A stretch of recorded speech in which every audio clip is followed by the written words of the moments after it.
Hello students, welcome to Gen Study Point. आज हम chapter 1 electrostatics को कम्प्लीटली समराइज करेंगे for its better understanding. I hope आपने अब तक सारे वीडियोस बहुत अच्छे से प्रिपेयर कर लिए होंगे एंड आज हम इस चैप्टर को समराइज करेंगे ताकि इस चैप्टर को और ज़्यादा हम अच्छे से समझ सकें। कंटिन्यू करते हैं chapter 1 electrostatics. Electro means charges and statics means rest. तो simply electrostatic is the, you can say that electrostatic is the branch of physics in which we study the charges when they are at rest. Clear? Start करते हैं charge से। ठीक है, start करते हैं हम charge से। चार्ज इज बेसिक और you can say that charge is fundamental property of matter. What are the types of charges? There are two types of charges, positive charge and negative charge. We know that similar charges repel each other. Similar charges क्या करेंगे? एक दूसरे को repel करेंगे. What about opposite charges? Opposite charges attract each other. अगर आप एक positive charge ले रहे हो और एक negative charge ले रहे हो, उस केस में दोनों चार्जेस एक दूसरे को अट्रैक्ट करेंगे. और अगर आप सिमिलर लोगे, whether you have taken both positive और whether you have taken both negative, then in this case the charges repel each other.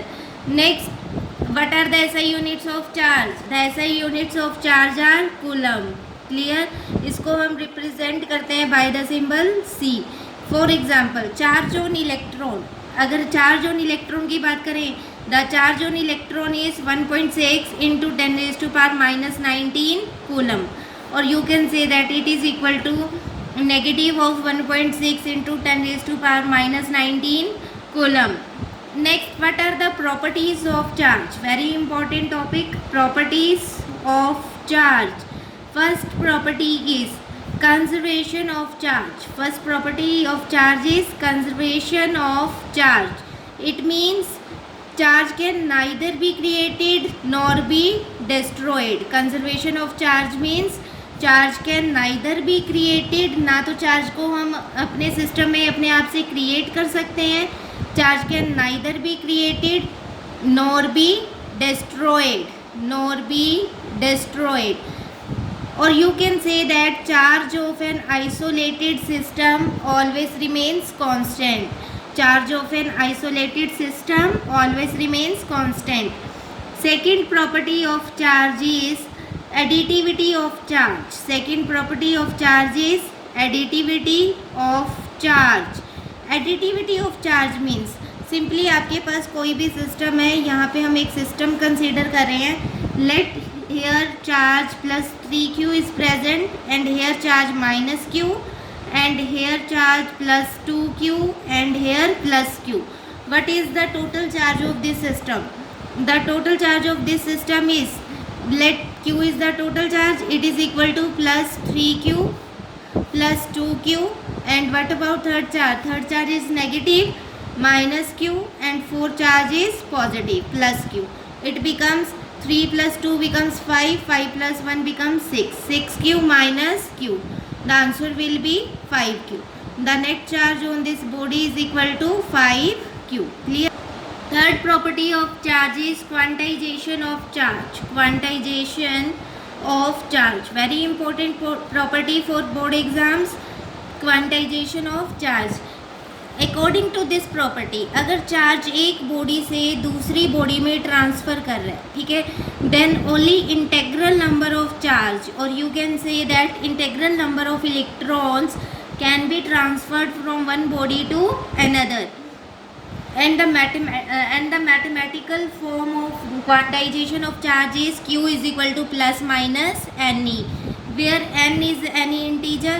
Integer की वैल्यू क्या हो सकती है? It should be negative numbers plus 0 and positive numbers. Clear? And E is the charge on electron which is equal to 1.6 into 10 raise to power minus 19 coulomb in magnitude. This is the third property of charge.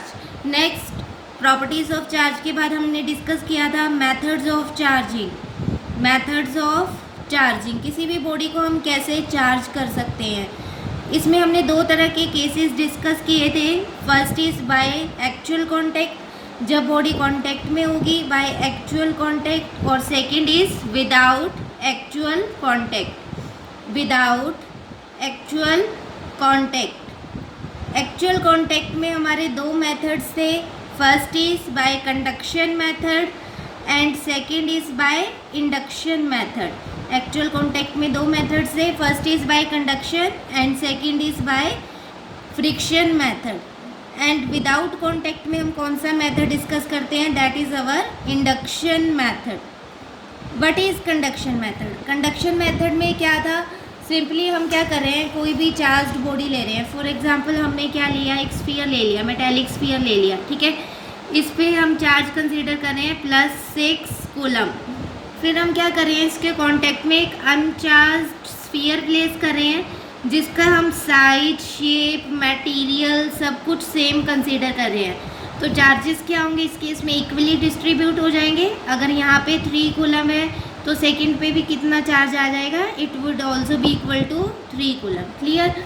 But ये condition है, charges equally distribute कब होंगे? जब body की shape, size और material सब कुछ similar होगा, ठीक है। Next is charging by friction. Friction में क्या होता है? सिंपली हम 2 बॉडीज़ को एक दूसरे के साथ रब करते हैं। जब रबिंग होती है तो इलेक्ट्रॉन्स एक बॉडी से दूसरी बॉडी में ट्रांसफ़र होते हैं, ठीक है।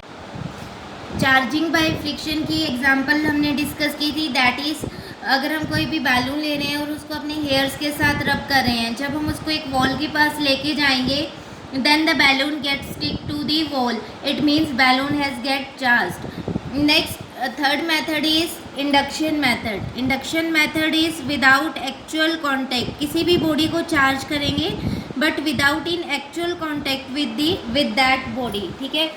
तो इसमें हम क्या कर रहे हैं, कंसीडर हमने यहाँ पे एक स्फीयर कंसीडर कर लिया। We have taken here metallic sphere. इसको हम इंसुलेटिंग स्टैंड के ऊपर प्लेस कर रहे हैं। फिर हम इस अभी ये क्या है, अनचार्ज्ड है, तो इसमें पॉजिटिव चार्जेस प्रेजेंट है as well as there are also negative charges like this. Then अब हम क्या कर रहे हैं, इसके क्लोज एक नेगेटिवली चार्ज्ड रोड लेके आ रहे हैं। जब आप नेगेटिवली चार्ज्ड रोड इसके क्लोज लेके आओगे, पॉजिटिव चार्ज क्या करेगा, नेगेटिव की तरफ अट्रैक्ट करेगा, चार्जेस की डिस्ट्रीब्यूशन स्टार्ट हो जाएगी यहाँ पे, और you can say that polarisation of charge has taken place. यहाँ पे पॉजिटिव चार्ज एक्यूमुलेट हो जाएगा इस एंड पे, और इस एंड पे यहाँ पे नेगेटिव चार्ज एक्यूमुलेट हो जाएगा। क्लियर? फिर हमें क्या करना है, इस नेगेटिव चार्ज को यहाँ से रिमूव करना है। इसके लिए हम क्या करेंगे, इसकी यहाँ पे अर्थिंग कर देंगे। जब अर्थिंग करेंगे तो ये चार्ज यहाँ पे न्यूट्रलाइज हो जाएगा। After neutralisation of this negative charge, इस स्फीयर पे हमारे पास कौन सा चार्ज बचेगा, पॉजिटिव चार्ज। अभी हम इस रोड को यहाँ से हटाएंगे नहीं, इस रोड को इसी प्लेस पे रखेंगे। नेगेटिव चार्ज न्यूट्रलाइज हो जाएगा और हमारे पास बॉडी के पास कौन सा चार्ज होगा, पॉजिटिव चार्ज होगा, लाइक दिस। फिर हम क्या करेंगे, इस नेगेटिवली चार्ज रोड को यहाँ से रिमूव कर देंगे। जब हम इस रोड को यहाँ से रिमूव करेंगे तो ये पॉजिटिव चार्ज क्या करेगा, पूरी बॉडी पे डिस्ट्रीब्यूट हो जाएगा। It gets distributed and the body is set to be acquire positive charge. Clear? This method of charging the body is called charging by induction method. These are the methods of charging. Next is Coulomb's law.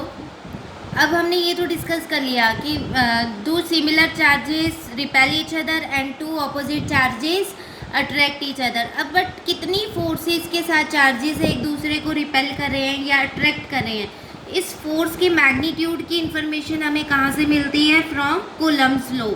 According to Coulomb's law, force is directly proportional to product of two charges Q1 and Q2। Consider हमारे पास कोई भी system है, यहाँ पे हम charge ले रहे हैं Q1, यहाँ पे हम चार्ज ले रहे हैं Q2। इन दोनों चार्जेस के बीच का डिस्टेंस हम क्या कंसीडर कर रहे हैं, R। Clear?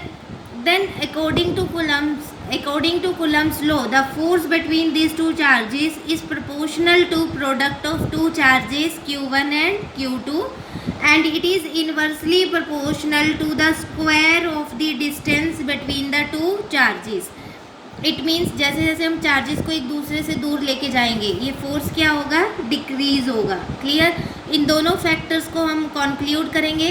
After concluding force is proportional to product of two charges and it is inversely proportional to the square of the distance between two charges. जब हम ये डायरेक्टली प्रोपोर्शनल का सिंबल हटाते हैं तो यहाँ पे हम कांस्टेंट अप्लाई करेंगे। In this case we apply the constant K here, where K is known as Coulomb's force constant. K is called electrostatic force constant, or you can say that it is Coulomb's force constant. K की value क्या होती है? K की mathematical value की अगर बात करें, its mathematical value is 9 into 10 raised to power 9. What about the SI units of के अगर हमें SI यूनिट्स डिराइव करने हैं, आर स्क्वायर इधर आके मल्टीप्लाई हो जाएगा। फोर्स के क्या है, न्यूटन। आर स्क्वायर के क्या बन जाएंगे, metre square. Q1 Q2 divide में चला जाएगा, it becomes coulomb into coulomb becomes coulomb square. Clear. This is the mathematical value of के का फॉर्मूला अगर हम डिस्कस करें, के का फॉर्मूला होता है 1/4 pi epsilon note. It is epsilon note. Epsilon note यहाँ पे क्या रिप्रेजेंट कर रहा है, पहले अगर हम नोट की बात करें, ये जो नोट है, ये नोट यहाँ पे रिप्रेजेंट कर रहा है वैक्यूम को। ठीक है, यहाँ पे हम किसके बारे में बात कर रहे हैं, we are talking about vacuum, और you can say that space. अगर हम किसी भी मीडियम की बात कर रहे हैं तो उस केस में हम के को कैसे रिप्रेजेंट करेंगे, we will write its formula like 1/4 pi epsilon. Epsilon is the permittivity of any medium. Clear. Epsilon naught अब होता क्या है, it is known as the permittivity of free space. It is known as the permittivity of free space. Permittivity word means permit करना, allow करना। For example यहाँ पे मेरे पास कोई भी चार्ज प्रेजेंट है Q1। क्लियर। यहाँ पे कोई भी चार्ज प्रेजेंट है Q2। यहाँ पे हम क्या कर रहे हैं, this is the intervening medium between these two charges Q1 and Q2। Let Q1 is applying force on Q2। Q1 क्या कर रहा है, Q2 पे फोर्स अप्लाई कर रहा है। ठीक है, और you can say that Q1 is sending force lines towards Q2। Let Q1 is sending 60 force lines towards Q2। Medium क्या कर रहा है, उसमें से 40 लाइन्स को एब्जॉर्ब कर रहा है। मीडियम अपने आप को, it is the permittivity is the property of medium. Medium अपने आप को अलाउ कर रहा है to absorb the 40 force lines. कितनी फोर्स लाइन्स Q2 तक पहुँचेंगी, that will be 20 lines.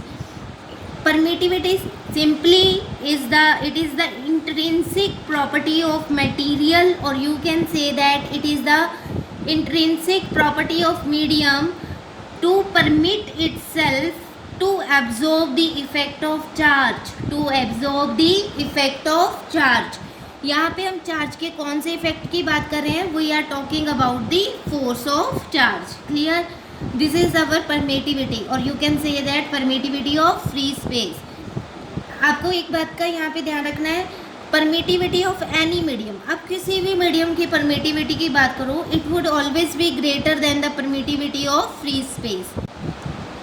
To calculate the value of permittivity हमारे पास क्या फॉर्मूला है, k is equal to 1/4 pi epsilon note.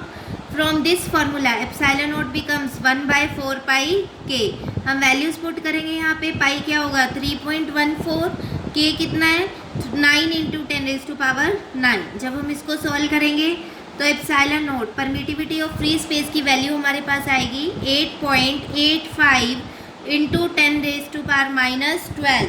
The SI units will be coulomb square per newton per metre square. Clear. This is the permittivity of free space. Next, अगर हम CGS system में बात करें, CGS system में epsilon की value for the, ये तो SI system की बात है हमारी। फॉर CGS सिस्टम एप्सिलॉन नोट की वैल्यू हम क्या लेंगे 1। ठीक है, क्लियर। एप्सिलॉन नोट की वैल्यू कितनी लेंगे 1।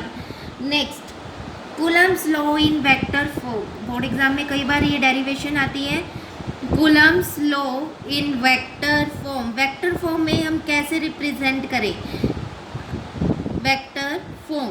अभी हमने डिस्कस किया कि कूलम्स लॉ में हम फोर्स के मैग्नीट्यूड को डिस्कस करते हैं, ठीक है।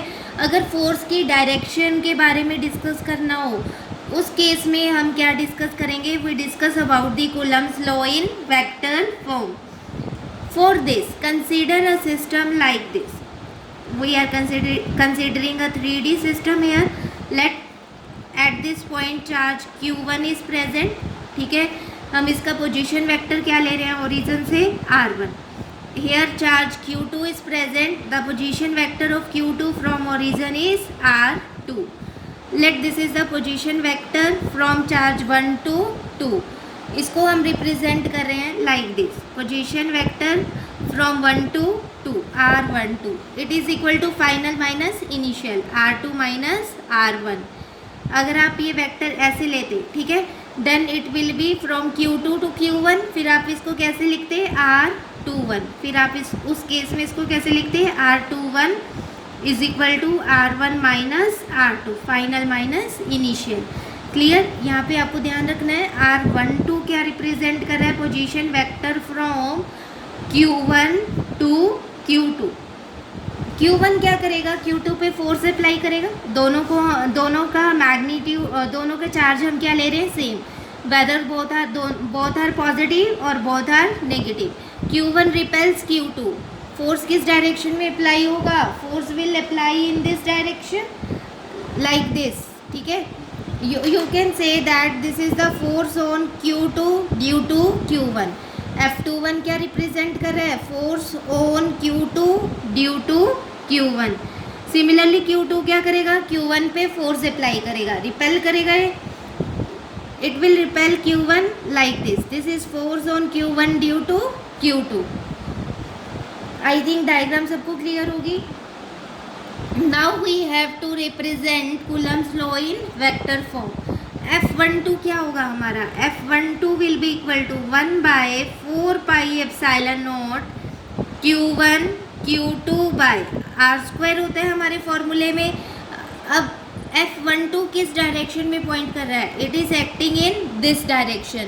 अगर हम पोजीशन वेक्टर की बात करें, हमारी डायग्राम में R12 किस डायरेक्शन में रिप्रेजेंट कर रहा है, it is representing in downward direction. R12 downward direction में है. अगर हम हमारा पोजीशन वेक्टर इस तरह से ड्रॉ करें यहाँ पे from q2 to q1, then it will be equal to R21. It will be equal to R21 from q2 to q1. Then both F12 and R21 are pointing in the same direction. इस case में दोनों same direction में point करेंगे. So you can write here that F12 is equal to 1 by 4 pi epsilon naught q1 q2 by R21 square into unit vector. Vector form में लिख रहे हैं तो यहाँ पे हम क्या प्लेस कर देंगे, unit vector of R21. Unit vector क्या होता है, given vector upon its magnitude. हम इसको थोड़ा सा और सिंप्लीफाई करेंगे, it becomes 1 by 4 pi epsilon naught q1 q2 upon R21 becomes, R21 क्या है हमारा, R1 माइनस R2 का क्या हो जाएगा, यहाँ पे स्क्वायर हो जाएगा. Unit vector is equal to given vector upon its magnitude. फिर यहाँ पे आप क्या देख रहे हो, basis are same, so power must be add, 2 + 1 becomes 3. F12 is equal to 1 by 4 pi epsilon naught q1 q2 upon magnitude of R1 minus R2 का cube into यहाँ पे क्या आ जाएगा, R1 minus R2. This is the vector representation of force in Coulomb's form, ठीक है. Similarly हम F21 को यहाँ पे रिप्रेजेंट करेंगे. F21 हमारे पास क्या आएगा, it will be equal to 1 by 4 pi epsilon naught q1 q2 R2 minus R1 whole cube into R2 minus R1. This is the vector representation of force on charge q2 due to charge q1. Next, we can also prove Newton's third law from this Coulomb's law. According to Newton's third law, to every action there is equal and opposite reaction. अभी हमने F12 और F21 दोनों के फॉर्मूले को calculate किया है.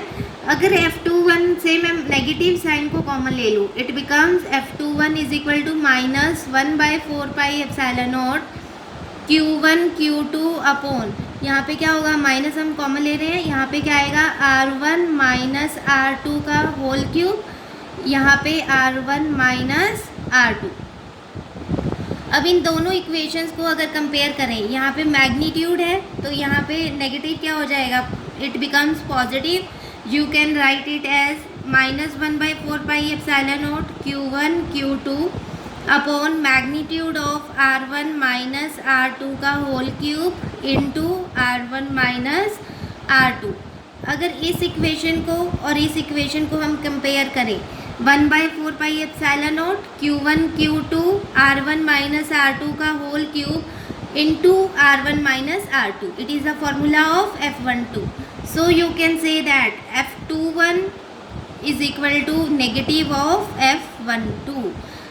From Coulomb's law we have proved Newton's third law of motion. Clear? Next, अगर हम यहाँ पे एब्सोल्यूट परमिटिविटी या परमिटिविटी ऑफ फ्री स्पेस की बात करें तो एप्सिलॉन नॉट की हमारे पास क्या वैल्यू होती है, it is equal to 8.85 into 10⁻⁻12 coulomb square per newton per metre square. इसी तरह अगर हम वाटर के लिए इसकी बात करें तो हर एक केस में हर एक मीडियम के लिए एप्सिलॉन परमिटिविटी की वैल्यू डिफरेंट है। हमें ये सब वैल्यूज़ यहाँ पे लर्न नहीं करनी है। अपनी स्टडी को थोड़ा सा सिंपल करने के लिए हम यहाँ पे एक नई टर्म इंट्रोड्यूस कर रहे हैं, that is known as dielectric constant, और you can say that it is और relative permittivity.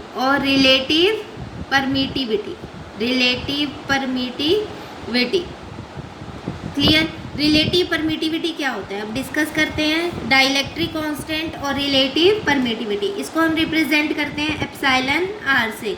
It is equal to, और you can say that it is the ratio of permittivity of medium to the permittivity of free space.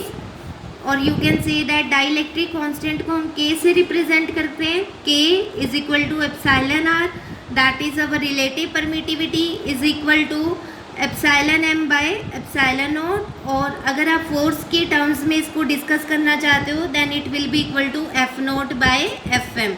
F0 क्या represent कर रहा है, force between the charges when they are in vacuum, and FM represent force between the charges when they are placed in any medium.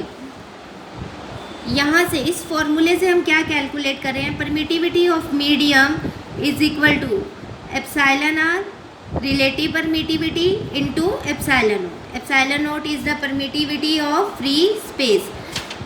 Next, dielectric constant या relative permittivity को study करने का क्या benefit है। For example हमारे पास NaCl, ठीक है, NaCl में क्या है, Na positive ions and Cl negative ions एक दूसरे के साथ क्या है, अटैच्ड है। We want to dissociate these two ions. इसके लिए अगर हम एयर, पहले हमने क्या किया, इस सिस्टम को एयर में प्लेस किया, यहाँ पे इन दोनों आयंस को एक दूसरे से डिसोसिएट करने के लिए बहुत ज़्यादा हमें फोर्स अप्लाई करना पड़ रहा है, ठीक है। फिर हम क्या करेंगे, इस सिस्टम को वाटर में प्लेस कर देंगे। When we put this system in water, force क्या करेगी, डिक्रीज़ करेगी। जब हम इस सिस्टम को वाटर में प्लेस करेंगे फोर्स डिक्रीज़ कर जाएगी और इन दोनों आयंस को एक दूसरे से डिसोसिएट करना बहुत आसान हो जाएगा, ठीक है। अगर हम बात करें relative permittivity of water, for water relative permittivity is 81।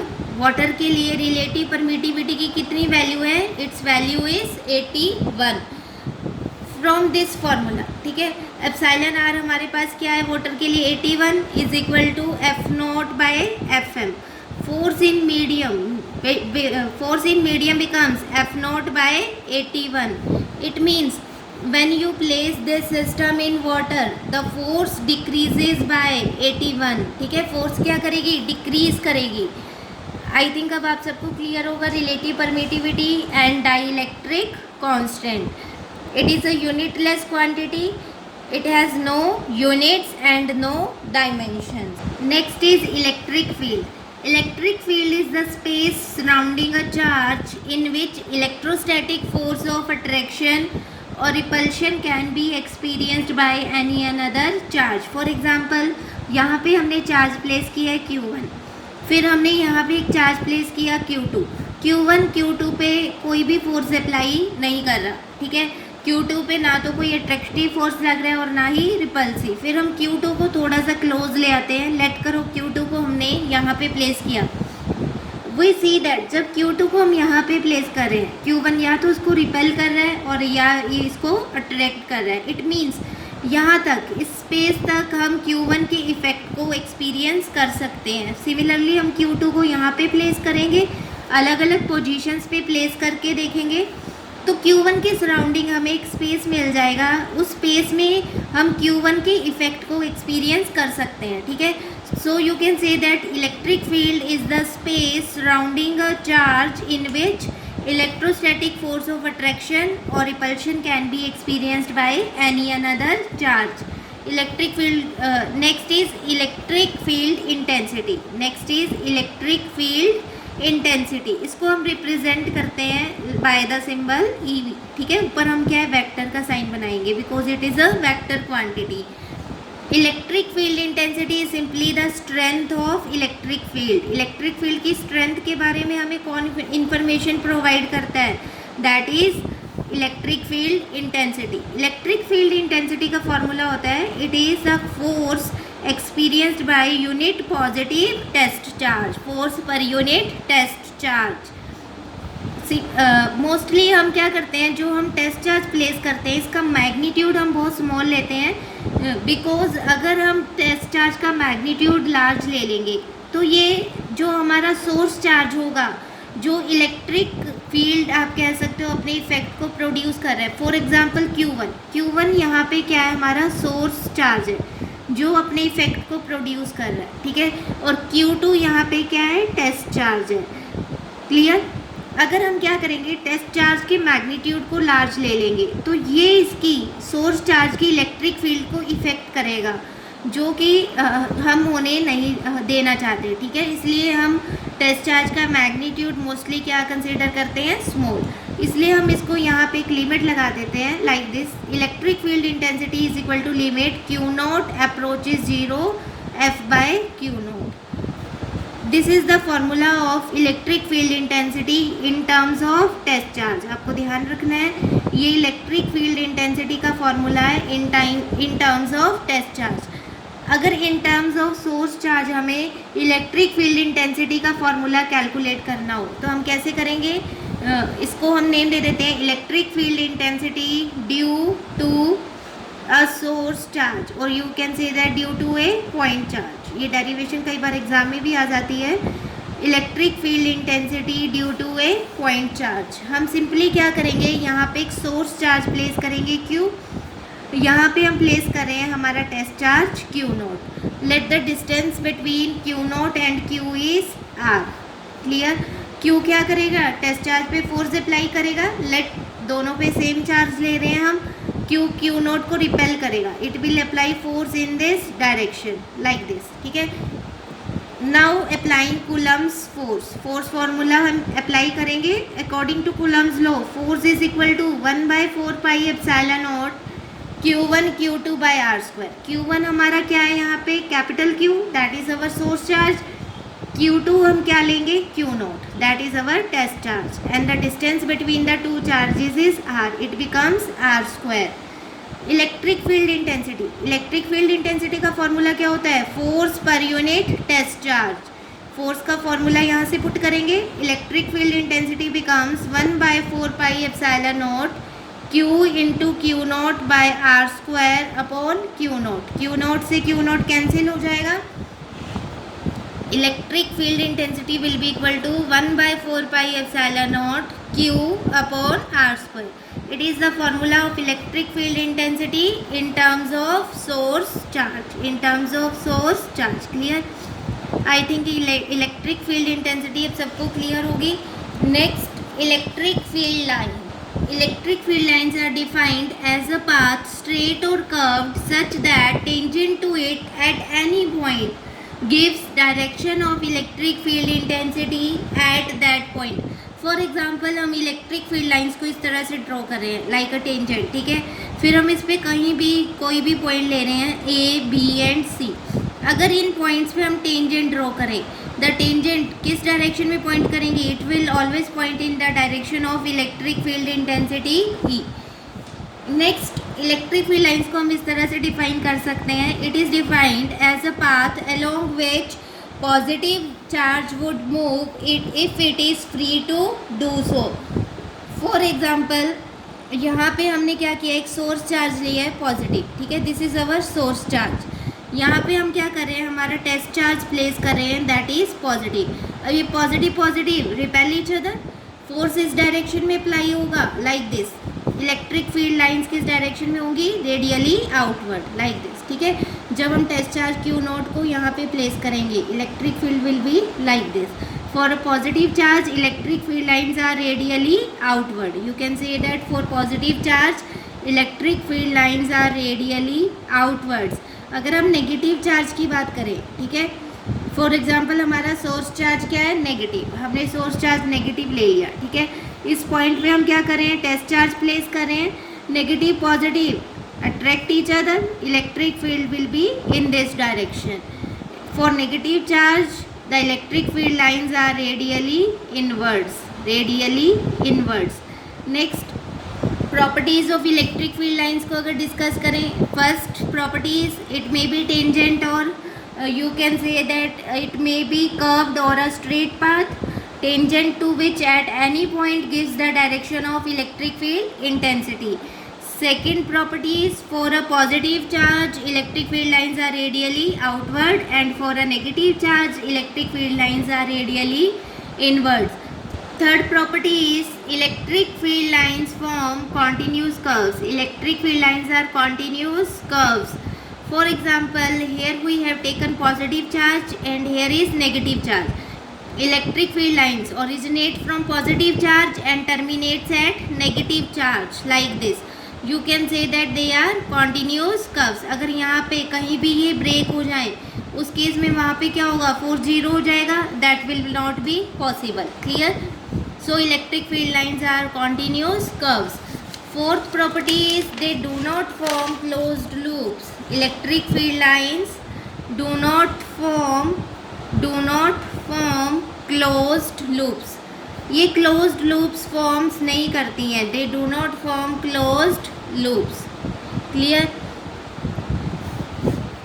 We know that electric field lines originate from positive charge and terminates at negative charge. ये पॉजिटिव से स्टार्ट होकर नेगेटिव पे एंड हो रही हैं, so they are not forming closed loops, but magnetic field lines formed closed loops, ठीक है, outside the magnet. अगर हम यहाँ पे मैग्नेट ले रहे हैं, यहाँ पे नॉर्थ पोल है, यहाँ पे south, outside the magnet they travel from north to south and inside the magnet south to north, so they are forming closed loops here. But electric field lines originate from positive charge and terminates at negative charge, so they do not form closed loops. Fifth property is, पहले हम क्या करते थे, electric field lines को इस तरह से represent करते थे, कंसीडर हियर पॉजिटिव चार्ज। फिर हम क्या करते थे, इलेक्ट्रिक फील्ड लाइंस को इस तरह से, जैसे जैसे दूर जा रहे थे, एरो का साइज क्या होता जाता था? स्मॉलर होता जाता था। ये क्या रिप्रेजेंट कर रहा था? जैसे जैसे आप चार्ज से दूर जा रहे हो, इलेक्ट्रिक फील्ड की स्ट्रेंथ क्या कर रही है? डिक्रीज कर रही है। As we know the formula क्या है इलेक्ट्रिक फील्ड इंटेंसिटी का? It is equal to 1/4πε0 Q/r²। It means electric field intensity is inversely proportional to distance square. अगर आप डिस्टेंस को इंक्रीज कर रहे हो तो इलेक्ट्रिक फील्ड की स्ट्रेंथ डिक्रीज होगी, ठीक है। बट हम ये वाली पिक्टोरियल रिप्रेजेंटेशन आजकल यूज़ नहीं करते हैं। हम सिंपली फॉर एग्जांपल हमारे पास क्या है? पॉजिटिव चार्ज है। इलेक्ट्रिक फील्ड लाइंस को कैसे ड्रॉ करेंगे? Like this. In this case हमें इलेक्ट्रिक फील्ड लाइंस की डायरेक्शन के बारे में तो इन्फॉर्मेशन मिल रही है, बट क्या इस डायग्राम से हमें इलेक्ट्रिक फील्ड के मैग्नीट्यूड के बारे में भी इन्फॉर्मेशन मिल रही है? इस पिक्चर में हमें इलेक्ट्रिक फील्ड लाइंस की direction as well as magnitude दोनों की इन्फॉर्मेशन मिल रही थी। इस डायग्राम को भी अगर हम ध्यान से ऑब्जर्व करें, इस फिगर में भी हमें इलेक्ट्रिक फील्ड के magnitude as well as direction दोनों की इन्फॉर्मेशन यहाँ से मिल रही है। आप जैसे जैसे चार्ज से दूर जा रहे हो, ठीक है, चार्ज के क्लोजर इलेक्ट्रिक फील्ड लाइंस एक दूसरे के क्लोजर हैं, दे आर डेंसर। जैसे जैसे आप दूर जा रहे हो फील्ड लाइंस एक दूसरे से दूर होती जा रही हैं, इट मीन्स इलेक्ट्रिक फील्ड की स्ट्रेंथ डिक्रीज हो रही है, ठीक है। You can say that sixth property, magnitude of electric field intensity is proportional to density of lines, is proportional to density of lines। जिस एरिया में, जिस रीजन में, for example here positive charge ले रहे हैं हम, इलेक्ट्रिक फील्ड लाइंस को हम इस तरह से ड्रॉ कर रहे हैं, ठीक है। यहाँ पे हम दो एरिया ले रहे हैं, this is our first area and this is our second. First area में इलेक्ट्रिक फील्ड लाइंस डेंसर हैं, they are closer to each other, it means in this region electric field is greater than this region, second region E2, clear। Next, seventh property of electric field lines is electric field intensity। electric field lines are directly proportional to magnitude of charge। जितना ज़्यादा charge का magnitude होगा उतनी ज़्यादा वहाँ पे electric field lines produce होंगी। Next, electric field lines gets repelled by positive charge। For example यहाँ पे हमने एक पॉजिटिव चार्ज प्लेस किया, ठीक है। इलेक्ट्रिक फील्ड लाइंस मीडियम में इस तरह से ट्रेवल कर रही हैं, when they gets closer to this charge they are repelled by this charge, like this, they are repelled by positive charge and electric field lines are attracted by negative charge. हम यहाँ पे negative charge place कर रहे हैं, electric field lines travel कर रही हैं, जब नेगेटिव चार्ज के क्लोज आएंगी they gets attracted like this.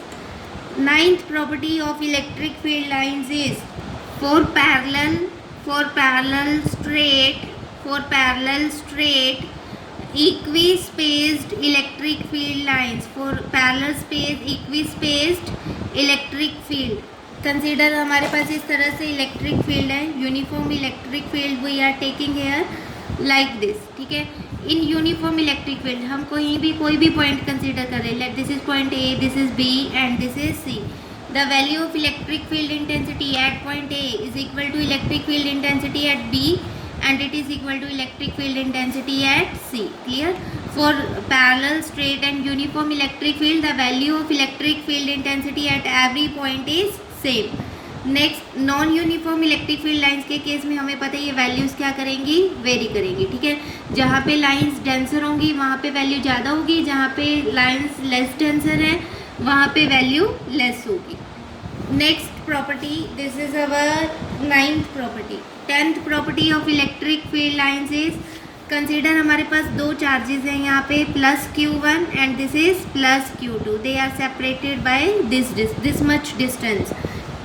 अगर ये दोनों चार्जेस इक्वल हैं, दोनों का मैग्नीट्यूड हम सेम ले रहे हैं, then at the centre point there is a neutral point. Neutral point means at which electric field intensity is 0। अगर हम चार्जेस को वेरी करवा दें, for example Q1 and Q2, in this case Q1 is equal to Q2, magnitude of Q1 is equal to Q2, the neutral point is at the midpoint of the line joining these two charges। अगर हम क्या करें इस case में, we are taking Q1 is greater than Q2, then this neutral point, फिर ये neutral point क्या करेगा, यहाँ से शिफ्ट कर जाएगा towards the smaller charge, clear. The neutral point will get shifted towards the smaller charge. इसका रीज़न हमने बहुत अच्छे से रीड किया हुआ है, न्यूमेरिकल्स भी किए थे इसके बेस, ठीक है। Next, 11th property of electric field lines is, for example यहाँ पे हमारे पास चार्ज है Q1, hair Q2, clear. Electric Q1 से क्या है, इलेक्ट्रिक फील्ड लाइंस प्रोड्यूस हो रही है, दोनों को हम पॉजिटिव कंसीडर कर रहे हैं, like this. Electric field lines are like this, they are radially outward. Q2 से भी क्या इलेक्ट्रिक फील्ड लाइंस प्रोड्यूस हो रही हैं, लाइक दिस।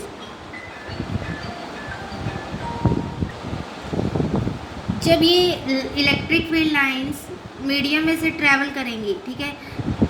अब ये वाली अगर हम दो फील्ड लाइंस कंसीडर करें, जब ये मीडियम में से ट्रैवल करेंगी they will intersect each other, but हमने प्रॉपर्टी डिस्कस की electric field lines never intersect each other. It means जब ये लाइंस एक दूसरे के क्लोजर आएंगी they will get repelled like this, clear. Electric field lines, this is the property of electric field lines. Electric field lines exert lateral pressure on each other. Electric field lines exert lateral pressure on each other, due to which the charges, similar charges get repelled from each other. ठीक है, ये दोनों charges क्या हो जाएंगे, एक दूसरे से रिपेल हो जाएंगे, फोर्सेस अप्लाई होगा like this in opposite direction. Next 12th property of electric field lines is two electric field lines can never intersect each other. अगर दो फील्ड लाइंस एक दूसरे को इंटरसेक्ट करेंगी, then at the point of intersection there will be two directions of electric field intensity. That is not possible. 13th property is electric field lines are always normal to the surface of conductor. मान लो कोई भी conductor है, कोई भी charge है हमारा, electric field lines are always normal to the surface of conductor. ठीक है. 14th property is electric field intensity inside a hollow charge conductor is zero. ठीक है. इलेक्ट्रोस्टैटिक्स के केस में आप जितना भी चार्ज बॉडी को दोगे, कंडक्टर को दोगे, it resides on the surface of the conductor. Inside the conductor the charge is zero, so you can say that electric field intensity inside a charged conductor is zero. This is applicable when we are talking about electrostatics and not in electrodynamics. Next topic is electric dipole. The word electric means here charges and dipole means two equal and opposite charges. Electric dipole, इसको हम इस तरह से बनाते हैं, here negative charge minus Q and here positive charge plus Q. Let this is the centre of dipole O. The length of the dipole we take here 2a और you can take 2l 2r, कुछ भी आप ले सकते हो. ठीक है. Electric dipole is defined as the two equal, दोनों का मैग्नीट्यूड क्या होगा, इक्वल होगा, two equal and opposite charges. एक हम नेगेटिव ले रहे हैं, सेकेंड हम पॉजिटिव ले रहे हैं. Two equal and opposite charges separated by a small distance और you can say that separated by a finite distance. ये डिस्टेंस दोनों चार्जेस के बीच में फिक्स होता है. ठीक है. कोई भी एग्जांपल हम डाइपोल की ले सकते हैं, like HCl, H positive and Cl negative, water, H2SO4, these are all are dipoles. ये सारे क्या हैं, डाइपोल्स हैं. अब डाइपोल के अगर नेट चार्ज की बात करें, the net charge on dipole is zero. Net charge of the dipole is zero. But आपको यहाँ पे एक बात ध्यान रखनी है, इलेक्ट्रिक फील्ड, अगर हम इलेक्ट्रिक फील्ड की बात करें, electric field of dipole is not zero. Dipole का नेट चार्ज जीरो है, even then the electric field of dipole is not zero. इसकी कुछ ना कुछ वैल्यू होगी. फॉर एग्जाम्पल हमने यहाँ पे एक डाइपोल लिया है like this is minus q charge and this is positive charge. हम क्या कर रहे हैं, इस डाइपोल के कारण इस पॉइंट पे इलेक्ट्रिक फील्ड कैलकुलेट कर रहे हैं. ठीक है. माइनस क्यू, नेगेटिव चार्ज के कारण इलेक्ट्रिक फील्ड की डायरेक्शन क्या होगी, it will be towards the charge, radially inward. Positive charge के कारण क्या होगी, it will B radially outward like this. अब E1 और E2, ठीक है, ये वाले दोनों जो डिस्टेंस है ये अलग अलग है. Let this distance is R1 and this distance is R2. So you can say that E1 और E2 दोनों का मैग्नीट्यूड क्या आएगा, अलग आएगा, डिफरेंट आएगा from each other, because electric field intensity का फॉर्मूला क्या होता है, it is equal to 1/4πε0 Q/r². यहाँ पे E1 का फॉर्मूला क्या हो जाएगा, it becomes 1/4πε0 Q/r1².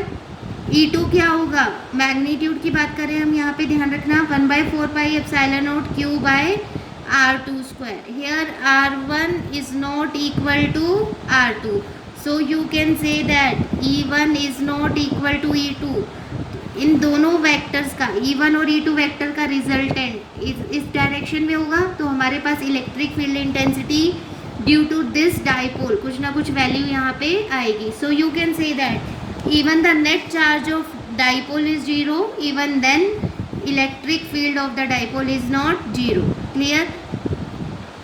Now we have to calculate electric field intensity on axial line of dipole. We have to calculate electric field intensity on axial line of dipole. Very important derivation for the exam point of view. Consider करें हम यहाँ पे एक dipole ले रहे हैं. ठीक है. इससे पहले हम डाइपोल मोमेंट को डिस्कस कर लेते हैं। डाइपोल मोमेंट को हम रिप्रेजेंट करते हैं by the symbol P। Dipole moment is the simply the ये हमें इंफॉर्मेशन प्रोवाइड करती है about the strength of dipole. Dipole की स्ट्रेंथ के बारे में हमें इंफॉर्मेशन किससे मिलती है? From the dipole moment. Dipole moment is equal to product of either charge, कोई भी चार्ज ले सकते हो आप, ठीक है, product of either charge into length of dipole. Length of dipole हमने क्या कंसीडर की थी? 2a। So the dipole moment is q into 2a। The SI units of dipole moment, it is equal to coulomb metre. Clear? The SI units of dipole moment are coulomb meter and it is a vector quantity। Direction क्या होगी dipole moment की? It is from negative to positive charge. The direction of dipole moment is taken to be negative to positive charge. Now we have to calculate electric field intensity on axial line of dipole. On axial line of dipole हम क्या करेंगे? Dipole की axial line पे कोई भी point consider कर रहे हैं और उस पॉइंट पे हमें electric field intensity E calculate करनी है, like this. For example here negative charge -q and here we are taking positive charge +q। This is the centre of dipole. The length of the dipole is 2a।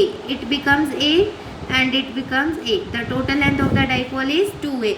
Dipole के centre से हम late कर लो यहाँ पे कोई point ले रहे हैं P। At point P we have to calculate electric field intensity from the centre of the dipole. इस पॉइंट का डिस्टेंस हम क्या ले रहे हैं? R। We are taking the distance of this point P from the centre of dipole as R। Now due to first charge, negative charge, what will be the direction of electric field intensity at point P? It will be radially inward towards the negative charge. So this is the direction of electric field intensity E1 due to negative charge. Due to positive charge, what is the direction of electric field intensity? It will be radially outward, like this. This is the direction of electric field intensity due to this positive charge plus Q. Now what is the resultant of this? Two vectors are acting in opposite direction, तो resultant क्या होगा? whether it will be equal to E1 minus E2 और it will be equal to E2 minus E1। अभी हमें नहीं पता कि E1 का मैग्नीट्यूड ज़्यादा है या फिर E2 का मैग्नीट्यूड ज़्यादा है। अगर हम E1 कैलकुलेट करें, E1 क्या होगा? इलेक्ट्रिक फील्ड इंटेंसिटी का फॉर्मूला क्या होता है? 1/4 pi epsilon not Q/r²। It becomes 1/4 pi epsilon not. Magnitude लेंगे हम इसका Q अपॉन डिस्टेंस क्या होगा? नेगेटिव चार्ज से इस पॉइंट का डिस्टेंस हम यहाँ पे देखेंगे। नेगेटिव चार्ज से इस पॉइंट का डिस्टेंस क्या होगा? It will be equal to a plus r। It will be, आप देख सकते हैं फिगर में, नेगेटिव चार्ज से P पॉइंट का डिस्टेंस क्या होगा? It will be equal to a plus r। So you can take here a plus r का whole square। Clear? What will be the magnitude of E2? E2 electric field intensity is due to this positive charge, so it becomes 1/4 pi epsilon naught Q upon distance क्या होगा? Positive charge से इस point का distance, हमें इतना distance यहाँ पे consider करना है। डायग्राम में देखें, ये पूरा डिस्टेंस, ये इतना डिस्टेंस क्या है आपके पास? R। O पॉइंट से लेके P पॉइंट का डिस्टेंस क्या है? R। अगर हम इसमें से इतना डिस्टेंस माइनस कर दें तो हमारे पास इस चार्ज से लेके इस पॉइंट का डिस्टेंस आ जाएगा जो हमें कैलकुलेट करना है, ठीक है। So it will be equal to R minus a का whole square. Clear? Now what about the magnitude? Whether the magnitude of E1 is greater और magnitude of E2 is greater. E1 is due to this negative charge. E1 किसके कारण है? Negative charge के कारण है। ये वाला डिस्टेंस ज़्यादा है। We know that electric field intensity is inversely proportional to distance square. अगर डिस्टेंस ज़्यादा होगा तो इलेक्ट्रिक फील्ड इंटेंसिटी की वैल्यू लेस होगी। It means E1 is less than E2. Magnitude of E2 is greater than the magnitude of E1. So the resultant electric field intensity is equal to E2 minus E1. E2 minus E1. E2 की value put कर देते हैं हम। It is equal to 1/4πε0 common, q/4πε0 common आ जाएगा, it becomes 1/r minus a का whole square minus a plus r का whole square. फिर हम इसको सॉल्व करेंगे। सिंपली आप इसको यहाँ पे लिखोगे, एलसीएम लोगे, it becomes q/4πε0 a plus r का whole square minus r minus a का होल स्क्वायर अपॉन, एलसीएम लोगे, it becomes, mathematical identity use करेंगे, a minus b into a plus b is equal to a square minus b square का whole square. ठीक है, on solving this it becomes q/4πε0 4ar upon are square minus a square का whole square. Clear. Next, अब हम इसको कैसे लिख सकते हैं, 4 को हम 2 इंटू 2 लिख सकते हैं, it becomes q/4πε0 2 into 2ar upon are square minus a square का whole square. We know that dipole moment P is equal to Q into 2A. Dipole moment P is equal to Q into 2A. Here we have Q and here 2A. Q into 2A becomes P.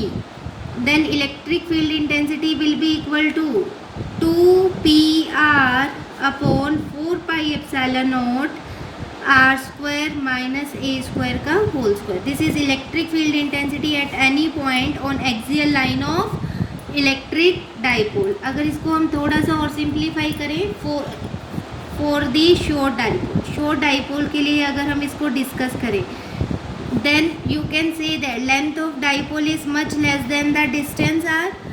In this case A को हम neglect कर देंगे, then electric field intensity becomes 2PR upon 4πε0 R square का whole square. A को हम neglect करेंगे, it becomes R की power 4 cancel हो जाएगा, it becomes 2p upon 4πε0 R cube. Clear. This is electric field intensity on axial line of short dipole. Next, electric field intensity on equatorial line of dipole. Now we have to calculate electric field intensity on equatorial line of dipole. For this we consider a dipole like this. Consider here negative charge minus q is present and here positive charge plus q is present. Let the length of the dipole is 2a. This is the center of the dipole O. Clear? Now we take a point P on the equatorial point of dipole like this. We have to calculate electric field intensity on this point P due to this dipole. Due to negative charge, due to this negative charge, the electric field intensity, the direction of electric field intensity will be towards the negative charge. We name this electric field intensity as E1. Let this is our electric field intensity due to first charge, that is negative charge E1, like this. Clear? Due to positive charge at point P, the electric field intensity will be radially outwards like this. Clear? This is our electric field intensity due to second charge plus Q. What will be the resultant of E1 and E2?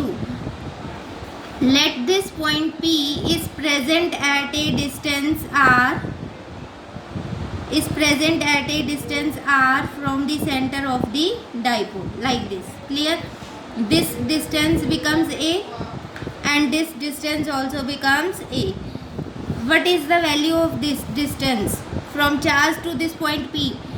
This is a, this is r. So on applying Pythagoras theorem, it becomes under root a square plus r square. Again in this triangle, on applying Pythagoras theorem, this distance becomes under root a square plus r square. Now what is the resultant of E1 and E2? Let this angle is theta, this angle is also theta. Then the resultant of E1 and E2 will be like this. Clear? Now resolving E1 into its two components. This angle is theta, so this angle will also be theta. Vertically opposite angles. This angle is theta, so this angle is theta because of corresponding angles. Clear? Now on resolving E1 into two components, here इधर कौन सा आएगा E1 cos theta आएगा, और इधर perpendicular में कौन सा आएगा E1 sin theta. Clear. Now we resolve E2 into its two components. E2 is making angle theta with this line. ठीक है, तो इधर कौन सा कंपोनेंट आएगा E2 cos theta, and perpendicular में कौन सा कंपोनेंट आएगा, there will be E2 sin theta. Figure से एक बात क्लियर हो रही है, अगर E1 और E2 इक्वल होंगे तो E1 sin theta and E2 sin theta दोनों कैंसिल हो जाएंगे. नेट इलेक्ट्रिक फील्ड इंटेंसिटी किसके कारण आएगी, due to these components, due to cos theta. Clear. Now we have to calculate E1 को हम कैसे कैलकुलेट करेंगे, what is the formula of electric field intensity, it is equal to 1/4πε0 Q upon are square. Electric field intensity E1 is due to this charge, negative charge, so you can say that E1 is equal to 1/4πε0 Q upon distance का square. इस charge से इस point का distance क्या है, √a² plus r square. It becomes √a² plus r square whole square. Clear. Now what is the value of E2, E2 will be equal to 1/4πε0 Q by r square. Positive charge इस point का distance क्या है, √a² plus r square. It becomes √a² plus r square का whole square. On solving E1 and E2. ठीक है, we are talking about magnitudes of E1 and E2, so we do not consider negative sign here. E1 becomes, magnitude of E1 becomes 1/4πε0 Q upon a² plus r square. And magnitude of E2 becomes 1/4πε0 Q upon a² plus r square. From this it is clear that magnitude of E1 is equal to magnitude of E2.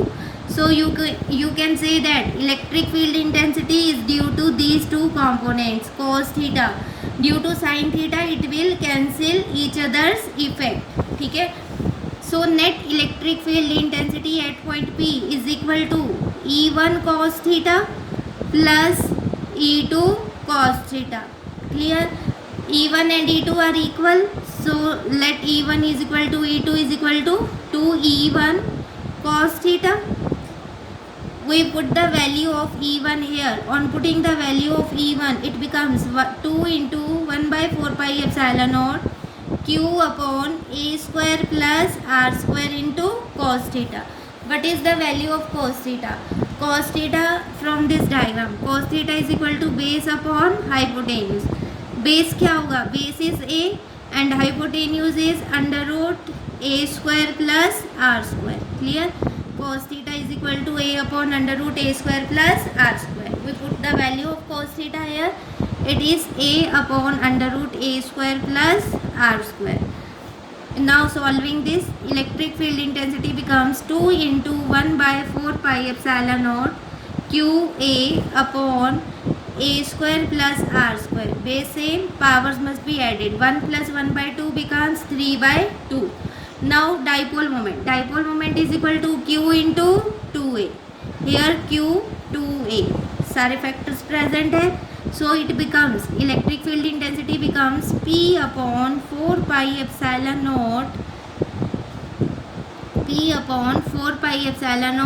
a² plus r square की power 3/2. This is electric field intensity on equatorial line of dipole.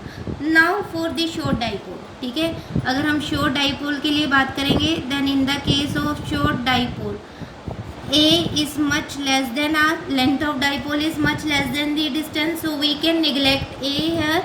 The formula becomes E is equal to P upon 4πε0 r square power 3/2. 2 से 1/2 cancel, it becomes P upon 1/4πε0 r cube. Clear.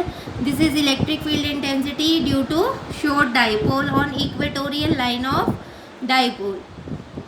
Now you have noticed that in case of axial, electric field intensity on axial line of dipole, क्या formula आया था, it is equal to 2p upon 4πε0 r cube. In case of equatorial line, The formula is P upon 4 pi epsilon naught r cube. It means E axial, electric field at axial line of dipole is twice the electric field intensity on equatorial line of dipole. Clear?